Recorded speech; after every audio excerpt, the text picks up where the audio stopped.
lot going on here, although I guess I have so much going on here all the time now, and I'm just on coast, so that's neither here nor there.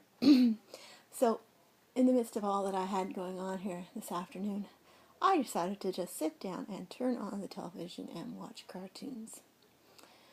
Which cartoon came on first? The Smurfs. What was the cartoon about? A nasty imp who looked like a leprechaun confuses Smurfette into becoming engaged to him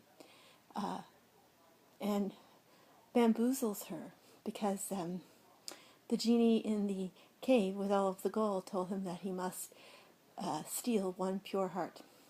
So that's what I watched first.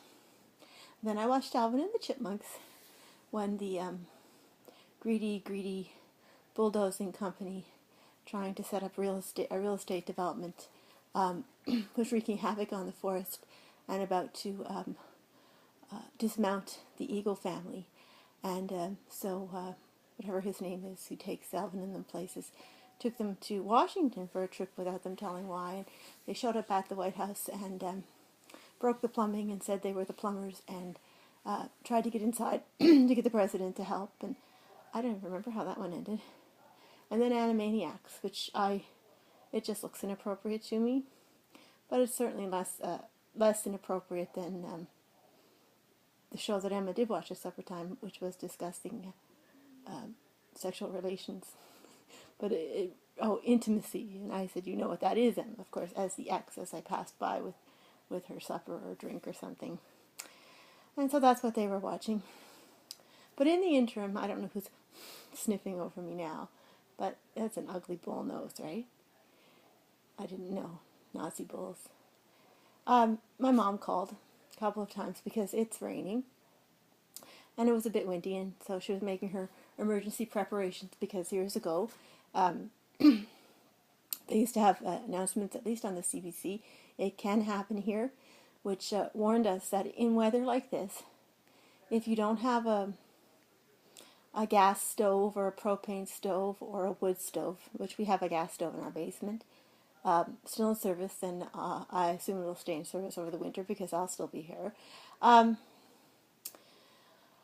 which can be turned on in the event of a power outage. So she packed a bag in case I have to come and get her, or that's just the way it works. And so while she was talking to me, and she was talking about the weather, and however came the whole, oh, there's my backpack with the egg on it, the whole weather and the road and all of the, as we were talking about the Weather Network, the picture came to my mind of, well, Buffalo, and then out, I guess, Mississauga, somewhere out there the other day, when they had all of the bad weather.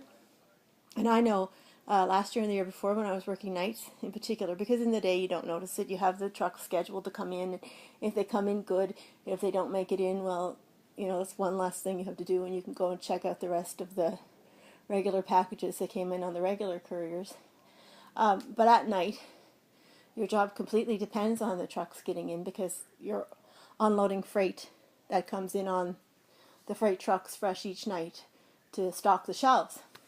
And as we saw during the storm in Buffalo, the trucks weren't moving, so the shelves were emptying out pretty quickly. And I guess, everywhere you work, you understand a little bit more about something else that keeps our country going, right from, pulling the turnips out of the ground with your grandfather, to knowing where the food comes from, to stocking it on the shelf. Oh, to, visiting the Henry across the street with one of your best friends, to putting the food on the shelves for the consumers in the morning. But anyway, the bunch of the trucks, the white trucks, were food trucks most likely, or just any kind of supply trucks, were off on the side of the road. My goodness, there must have been 8 or 10, and that was in Canada, around Mississauga somewhere. And I said to my mother, "It's lucky we got your groceries yesterday, because that's all probably food." And although they may be back on the road again in a half an hour, that's going to be a lot of work to pull those all up, and some of the food may be damaged, or what a mess, and write-offs. And it's all right for the people who can just pay more money, but eventually the food supply, there has to be some end to it. It's not endless.